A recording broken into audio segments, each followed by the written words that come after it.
Olá, bem-vindos ao Lugar, o videocast da Braga 25 e do Sexual Theatre.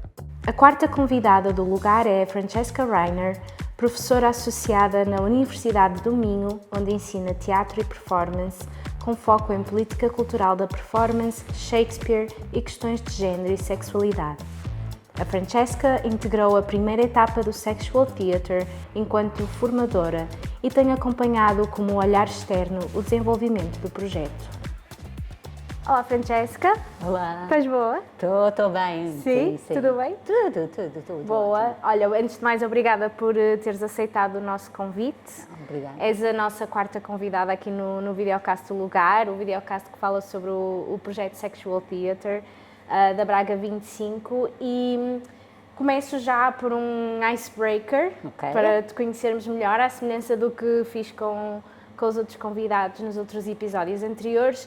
Queria começar assim por uma espécie de questionário Proust que nós adaptámos aqui para o questionário do Lugar. São 10 perguntas, resposta rápida, a primeira coisa que te vier à cabeça para te conhecermos melhor e para ficarmos a saber mais coisas sobre ti. Estás preparada? Estou. Então, qual é a tua palavra preferida e qual é a palavra que mais detestas?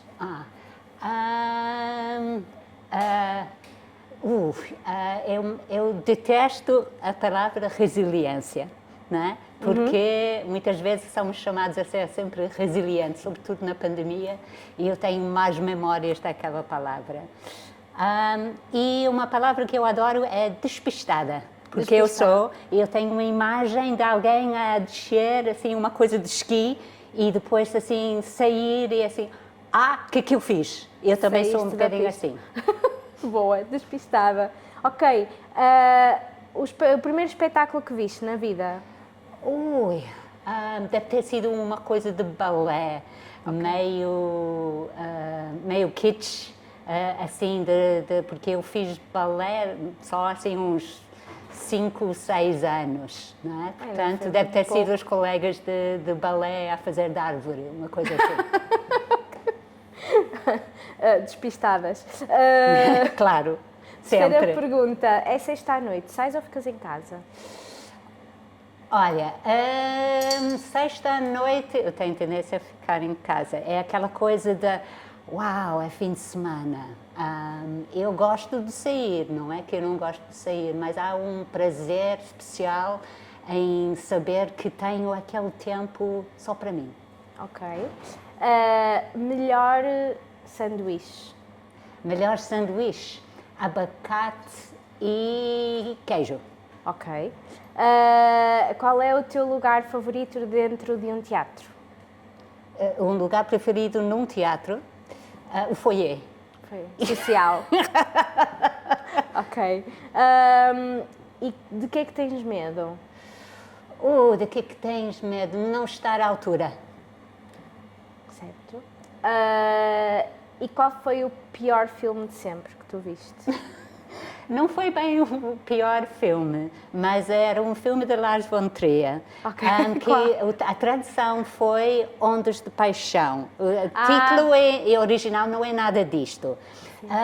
E eu e a minha companheira queríamos ver um filme para o dia de São Valentim. E vimos Onda de Paixão, uau, é esta, mas não era bem um filme romântico. Pois não.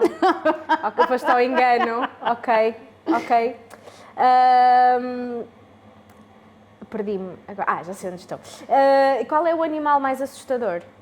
Animal mais assustador?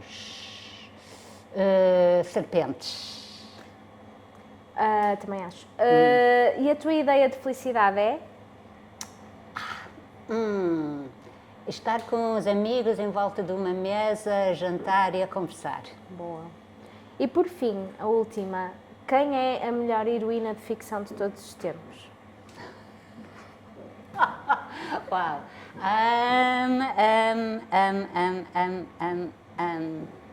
Isso é difícil. Há uma... Ok, já entramos na conversa um bocadinho. Há uma heroína no livro de Jeanette Winterson em que não sabemos se é homem ou se é mulher. Só sabemos que tem cabelo ruivo e eu gosto desta indefinição. Como é que se chama? Eu já esqueci. Ok. Já não lembro. Depois dizes-me, agora fiquei curiosa. O livro chama-se Written on the Body, mas não lembro. Ok. Se calhar a heroína não... Herói ou heroína não tem nome. Written on the Body. Ok. Vou pesquisar. Boa, está passado o primeiro questionário. Foi fácil. 10 perguntas fáceis. E se calhar agora entramos então de facto na nossa conversa mais a sério. E queria perguntar-te, tu participaste na primeira etapa do projeto, do Sexual Theatre, no primeiro encontro de toda a gente, na Bósnia e Herzegovina. E foi o primeiro momento em que todas as equipas se conheceram, começámos a definir as linhas mestras do projeto e estou curiosa para saber que expectativas é que tu tinhas enquanto formadora e uma espécie de olhar externo que vinha acompanhar o projeto, que expectativas é que tu tinhas e quais foram as tuas primeiras impressões, como é que foi assim o primeiro contacto? Olha, para ser franca, eu não tinha expectativas muito claras. Eu já tinha conhecido algumas pessoas do projeto online, já tínhamos definido algumas coisas que íamos fazer e, sobretudo, alguns textos, assim, por exemplo, Sexual Politics de Kate Millett, que deu o título ao projeto, e outros trabalhos sobre género, assim, mais contemporâneos. Embora o meu título fosse Feminist Trainer, eu tinha muito clara a ideia que não queria chegar aí e dizer eu sei o que é feminismo, sei o que é género, não era isso a minha ideia sobre o que eu ia fazer. Portanto, eu queria manter assim uma mente muito aberta, ser útil e, sobretudo, reagir à situação que eu encontrava. E quando cheguei, foi super fácil a adaptação. Eu acho que ajudou porque nós fizemos muitos exercícios para conhecermos uns aos outros. Isso ajudou muito a conhecer o resto do grupo. E já conheci a equipa da Braga porque até alguns foram os meus alunos. Portanto, já tinha uma base, não é? E encontrei um grupo muito empenhado, mas também muito aberto, muito diferente, né? Muito variado, mas ao mesmo tempo com uma vontade de trabalhar e uma vontade de levar este projeto à frente. Sim, acho que sim. E agora, passados estes meses todos, também já... Ou seja, tudo isso que se começou a construir nessa semana já está a ganhar forma e isso também está a ser super interessante. Eu acho que no final daquela semana conhecemos-nos assim relativamente bem. Sim, é verdade, é verdade. E é raro encontrar um grupo que consegue trabalhar juntos tão bem. Sim, e sobretudo com a premissa deste projeto, não é? Sim. Que há uma mistura muito grande e uma troca muito grande entre países e duplas que se formaram ali nessa primeira semana. Sim. E voltando a esse primeiro momento do projeto, tu, e já mencionaste isso, conduziste uma breve formação sobre teoria de género, algumas noções sobre teoria de género, sobretudo no contexto do teatro e da performance. Estou curiosa para saber, para ti, neste momento da tua vida e com o conhecimento e a pesquisa que tens feito, qual seria a melhor definição de género? Se tivesses agora que entrar numa aula e te perguntasse o que é o género? Eu acho que qualquer definição de género vai ser sempre sujeita a alterações, contestação, debate, vai ser sempre uma coisa aberta. Todas as coisas que são importantes para nós, como a arte, como o amor, são sempre coisas que vão mudando, assim, consoante as nossas vivências. Por exemplo, e também há desafios que vão mudar as próprias definições. Por exemplo, a experiência trans mudou muito a definição do que é o género, não é? E como é que as pessoas veem o género.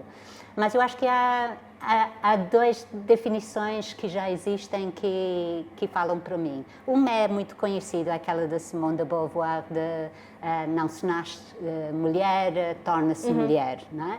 E eu acho que isto capta um momento que não é nada de natural nessa coisa do género. Mas para mim, quando eu li o Gender Trouble de Judith Butler, e li esta definição de género como uma repetição estilizada de atos que dão a ilusão de uma identidade estável de género. Eu lembro de ter pensado, é assim que eu penso, é esta a minha experiência do que é o género. Sim, por acaso eu também, obviamente, acho que é impossível falar de definições de género sem falar do gender trouble, obviamente, e a minha próxima pergunta é um bocadinho nesse sentido, que é se também nos podias explicar um bocadinho melhor esta coisa, acho que se fala muito, mas se calhar nem sempre se percebe. O que é que a Judith Butler queria dizer, e hoje em dia no estudo de género se define o género como um ato performativo, não é? Que é reiterado, repetido, que é contingente e que não é uma componente essencialista da nossa identidade. O que é que isso quer dizer? Consegues também explicar-nos melhor o que é que ela quer dizer como performativo, um ato de performance? Ok. Se calhar começava para explicar o que eu acho que ela não está a dizer, que é uma coisa que muita gente pensa quando ouve isto. Ela não está a dizer que o género é uma performance, que vamos sempre buscar, assim, hoje vou buscar esta roupa e vou ser este género hoje.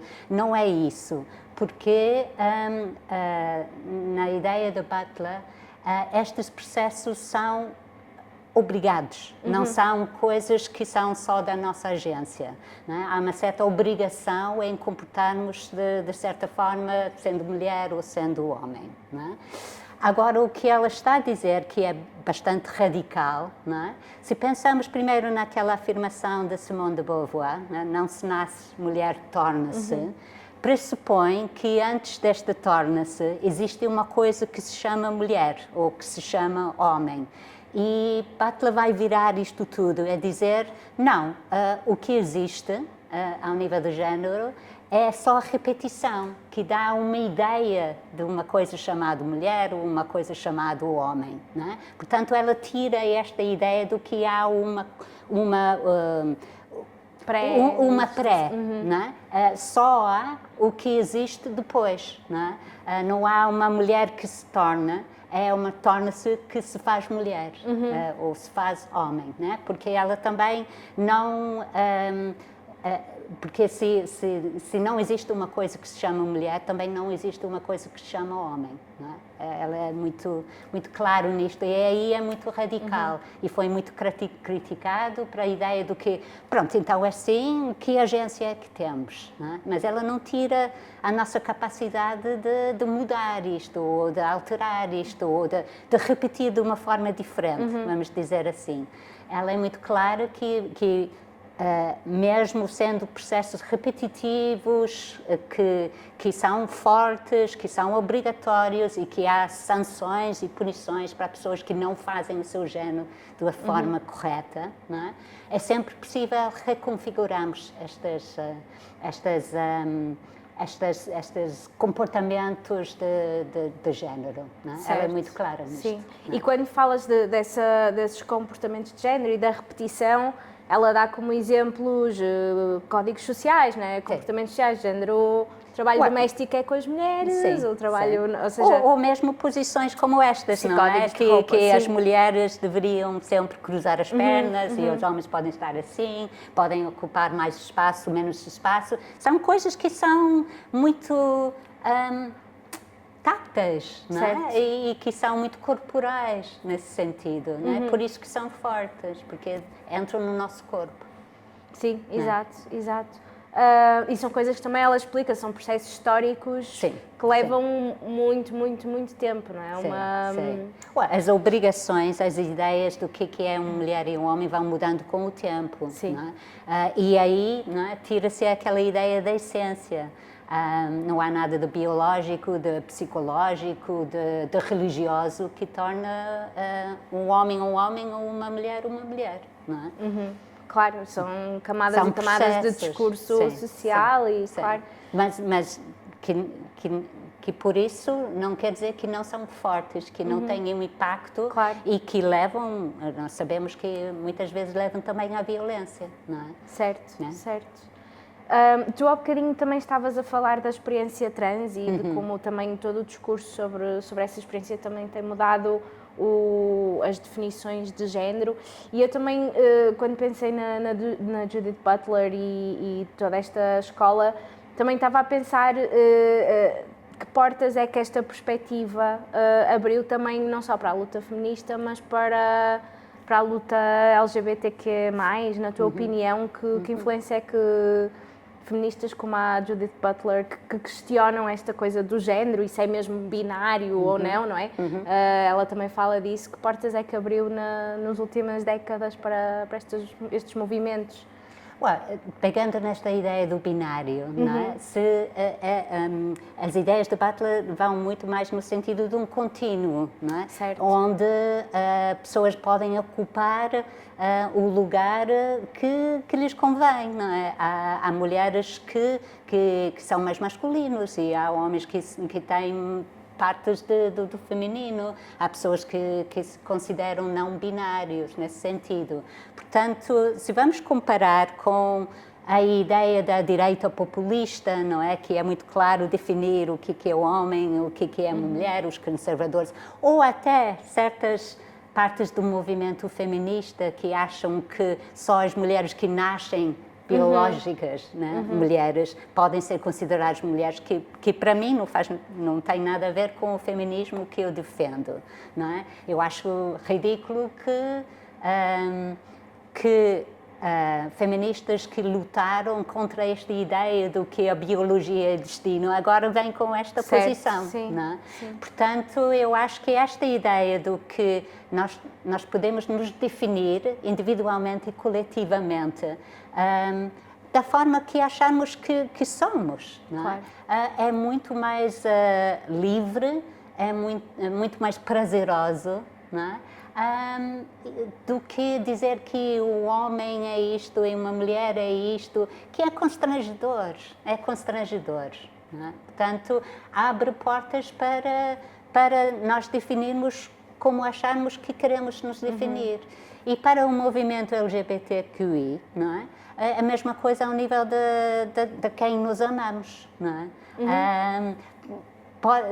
Se tirarmos aí a ideia do que há só estas duas possibilidades, né, heterossexual, homossexual, abre a possibilidade também de amarmos quem nós quisermos, né, ou quem nos sentimos apaixonados, aquela coisa da pele, né, sem aquelas sanções, sem aquela ideia da punição ou do pecado. Portanto, individualmente e coletivamente, eu acho que abriu portas para uma maior liberdade, né, e para um maior prazer também. Sim. É um bocadinho impossível não pensar nos eventos desta semana, não é? Estamos no início de janeiro. Sim. E ao mesmo tempo pensar o quão contraditório e frustrante é que toda uma teoria académica e com o impacto social das últimas décadas que nos fez pensar em todas estas coisas e abriu tantas portas e de repente há sempre um alguém que fecha. Há sim, sempre alguém que fecha. Mas para cada Trump que fecha, há um bispo episcopal que diz, olha, ótima, olha. sim. Não, a minha questão é um bocadinho essa, que parece que agora de facto há um movimento neoconservador e repressivo, mas se estas portas se fecham realmente, ou se de facto há uma consciência que o progresso nunca é linear, não é? Nós vamos para a frente e muitas dessa força da regressão é porque tanto o movimento feminista como também o movimento LGBTQI e trans, não binário, tinham ganho alguma projeção, alguns direitos e obviamente, há setores da sociedade que não gostam disto. Sempre portanto, um braço de ferro, não é? Parece que é sempre então, se calhar aliviamos aqui um bocadinho, fazemos uma pausa para o nosso segundo icebreaker. Mas eu gosto mesmo de pôr o mundo a gosto dessas conversas. Se calhar sim, não temos de ser suficientes, não é? Sim, acho que sim. E acho que o Sexual Theatre também vai ser uma oportunidade vai. ótima para trazer estas conversas para o teatro e não só. Agora faço aqui mais um jogo contigo que se chama She's a Keeper. E mais uma coisa influenciada por talk shows e coisas assim. Mas basicamente eu vou-te dar 2 opções de heroínas de ficção. Ok. E tu vais-me dizer dessas 2 qual preferes. E depois vamos seguindo numa lista. Ok. Vamos ver se tu ficas com a mesma até ao fim ou se vais trocando. Ok. Pronto. Devo dizer que acho que a Kátia foi quem manteve assim uma heroína mais ferozmente, mas mesmo assim trocou. Portanto, é polémico. Então, Bela Adormecida ou Branca de Neve?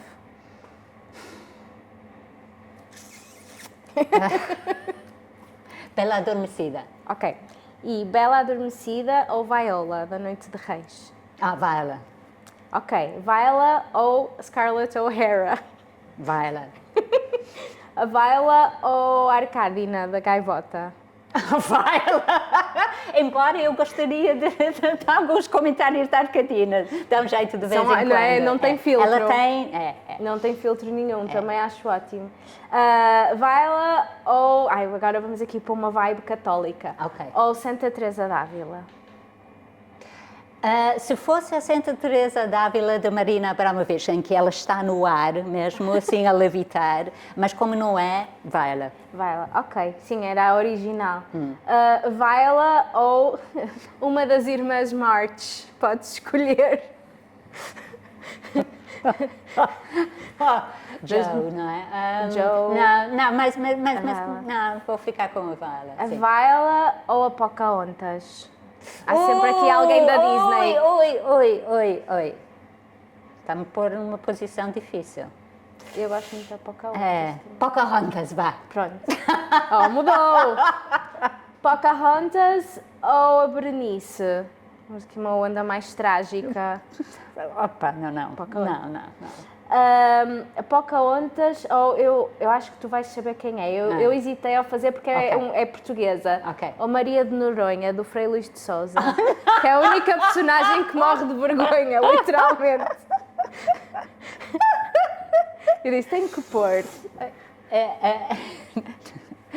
Mas me fez lembrar agora, assim, de uma performance que eu vi do Frei Luís de Sousa, em que Maria tinha o anel e, em vez de tirar, deitou assim para o outro lado do palco e ela teve que ir buscar. Mas, pronto, isso é uma parte. Antes de morrer, ela fez... Sim.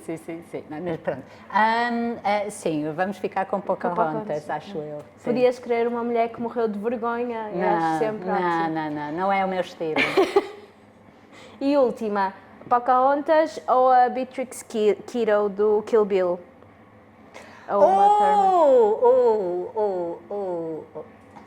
Yeah. A Beatrix Kiddo. Eu não sou nada constante, não é? Não, mudaste 2 vezes. Pois, não, mas acho que foi. Mas fiquei algum tempo com a Viola, não é? Sim. De formação profissional, pronto.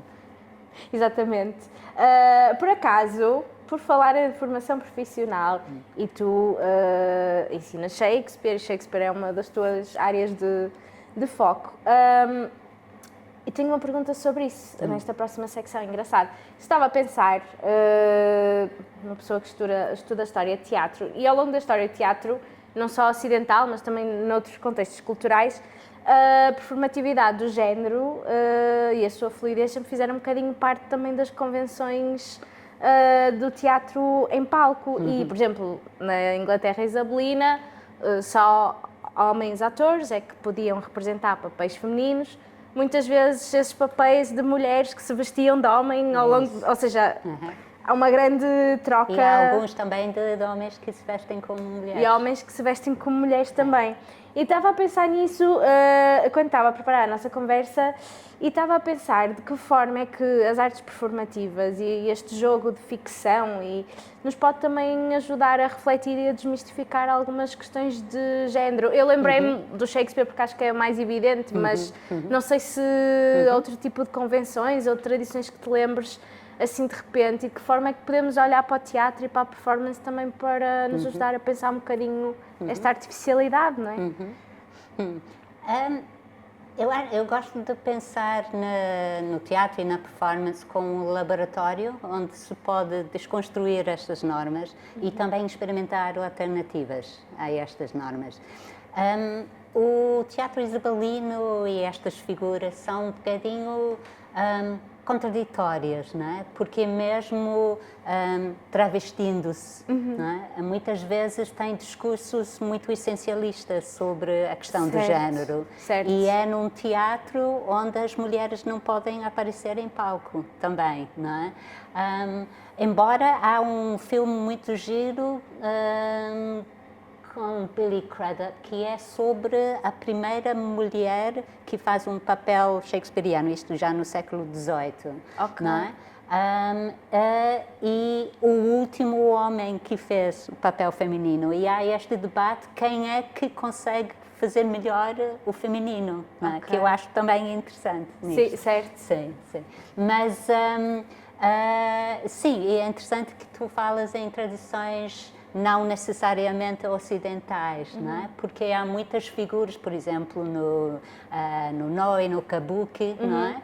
Em que é quase a tradição, não é? Que ou mulheres fazem de homens ou homens fazem de mulheres, sim. não é? A ópera de Pequim, por exemplo. E eu acho muito interessante ver, também voltando ao Shakespeare, a maneira como companhias não ocidentais fazem Shakespeare, porque eles não têm aquela ideia do texto, não é? Aquela bagagem toda. E muitas vezes têm maior liberdade em definir como é que querem fazer, não é? Essas coisas. E também há movimentos dentro do próprio teatro ocidental neste momento em que atrizes estão a dizer, não, também queremos ser Lear, também queremos ser Hamlet, não é? E atores e atrizes negros também estão a dizer, então, porquê que Lear e Hamlet têm que ser sempre com atores brancos? Tá? Portanto, há muitos movimentos no teatro que questionam estas normas de género, mas também convém dizer que há muito teatro que reforça normas de género, não é? Que é bastante tradicional, todas aquelas ideias do que é um homem e uma mulher e não há nada no meio ou para além. E, por exemplo, não é? Quantos diretores artísticos são mulheres neste momento? Quantos encenadores são mulheres neste momento? Não é? Portanto, há estes dois lados. Portanto, quando eu penso na fluidez de género, que é uma coisa que eu acho super importante, eu sempre encorajei. Eu acho que ao mesmo tempo temos que ter atenção a estas desigualdades estruturais, né, que ainda existem entre homens e mulheres no teatro e manter estas duas coisas ao mesmo tempo, não é? Esta ideia da fluidez de género, mas ao mesmo tempo que há realmente desigualdades estruturais da também. Representação, sim.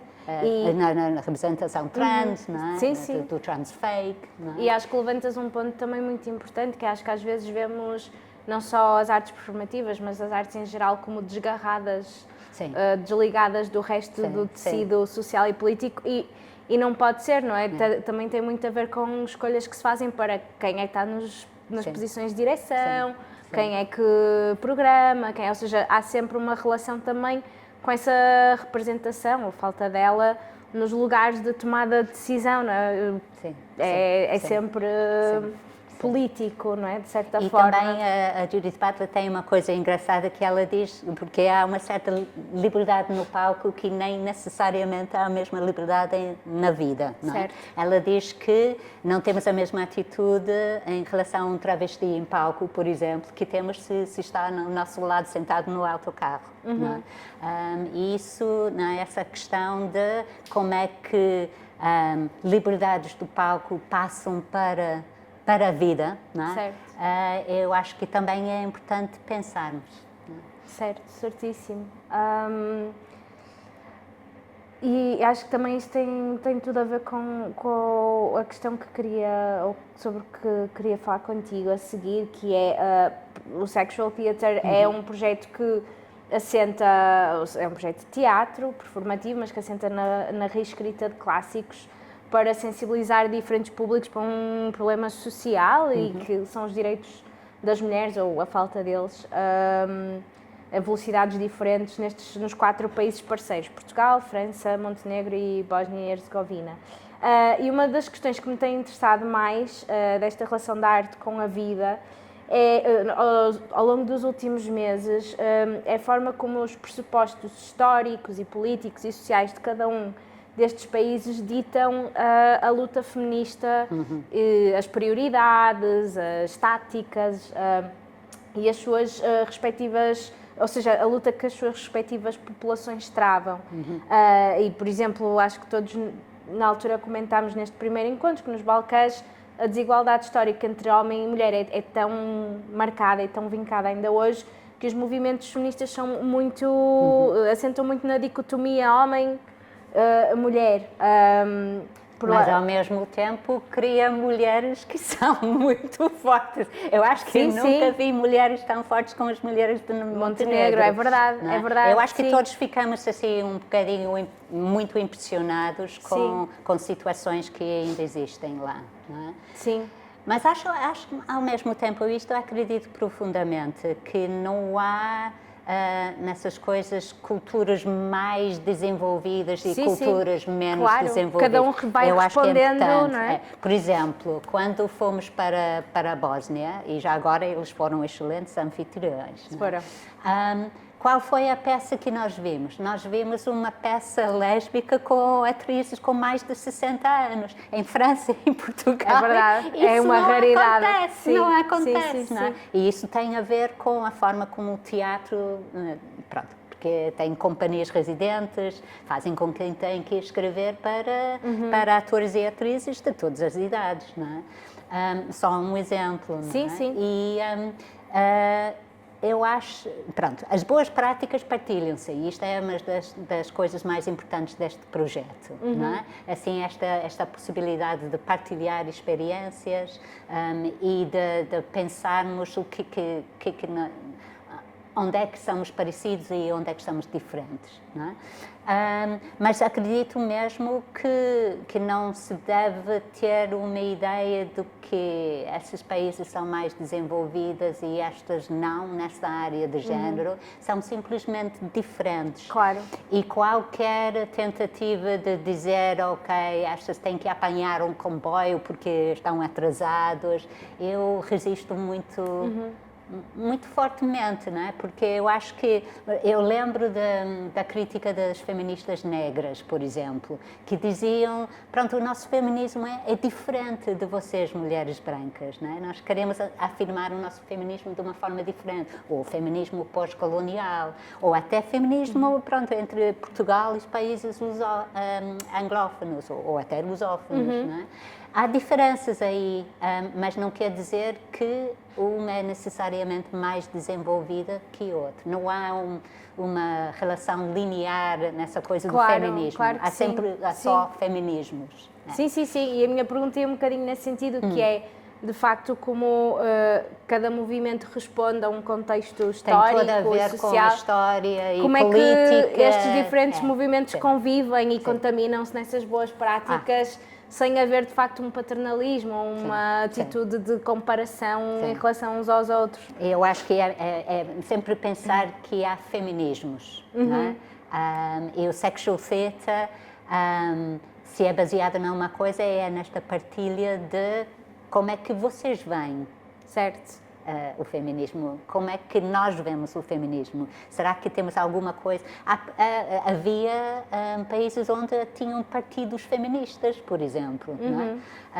E que nunca existiu, não é? Em França ou Portugal. Portanto, é ouvir, não é? E obviamente respeito mútuo e obviamente também se há coisas boas que podemos roubar ou pedir emprestado também. As mulheres de Montenegro.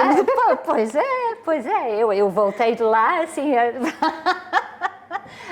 a pensar, ok, queres isso? Ok, vais ter que me lutar. Se calhar só contextualizando um bocadinho, tipo, as artistas e produtoras que nós conhecemos de Montenegro, a comitiva de Montenegro, era de facto um grupo de mulheres muito fortes, muito assertivas, muito afirmativas, sim. muito, sim, que claramente fazem arte muito engajada e que lutavam muito por...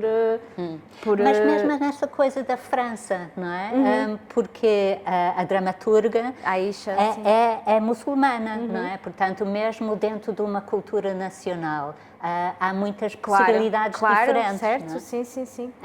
Não, mas achei também a partilha e a troca de experiências feito de uma forma muito respeituosa, não é? Sim. E se calhar as mulheres de Montenegro voltaram a pensar, uau, eles reagiram de uma forma tão forte a isso. Isso nos dá mais força para voltar e dizer que tudo que passa no nosso país não é nada natural, não é? Dá mais ânimo para a luta, se calhar. Sim, espero que sim. E o facto de serem diferentes também quer dizer que os próprios projetos do Sexual Theatre vão ser muito diferentes. Claro. E isto é muito positivo. Sim. Sobretudo também nascem do diálogo de um dramaturgo e um encenador de nacionalidades diferentes. Exato, este aspecto intercultural. Sim, é muito importante. De diálogo, sobretudo no momento em que as pessoas raramente falam uns com os outros, verdade, quando não têm a mesma opinião. Sim. Super positivo. Sim, também acho que sim. E olha, Francesca, para terminar, e um bocadinho também que estamos a falar das duplas e das equipas de trabalho, queria perguntar-te, tu vais estar em Braga para o festival, tenho a certeza, quais são as tuas, do que tu já foste ouvindo, dos textos e das duplas, quais são as tuas expectativas para a estreia destes 4 espetáculos em maio? É muita expectativa, não é? Obviamente eu soube alguma coisa nesta primeira semana do que iam ser os projetos e depois já ouvi alguns boatos, não é? Sobre claro, os textos as coisas foram que crescendo, portanto já sei um bocadinho mais. E se calhar também penso na Leila, não é? Que é a encenadora da Bósnia que está a trabalhar cá em Portugal. Porque ela fez também um testemunho naquela primeira semana, não é? Sobre as suas experiências de formar-se como encenadora, não é? Também num tempo de guerra, não é? Ou de pós-guerra naquele tempo. Eu acho que pronto, eu lembro dela por causa deste testemunho. Eu estou curiosa para ver o que ela vai fazer com isso e vai fazer com atores portugueses. Certo. E já ouvi falar dos textos e parecem fantásticos. Eu acho que o enquadramento também é ótimo. O enquadramento no Festival Política acho que faz todo sentido. E para Braga 25, eu acho que é bom ter um projeto destes.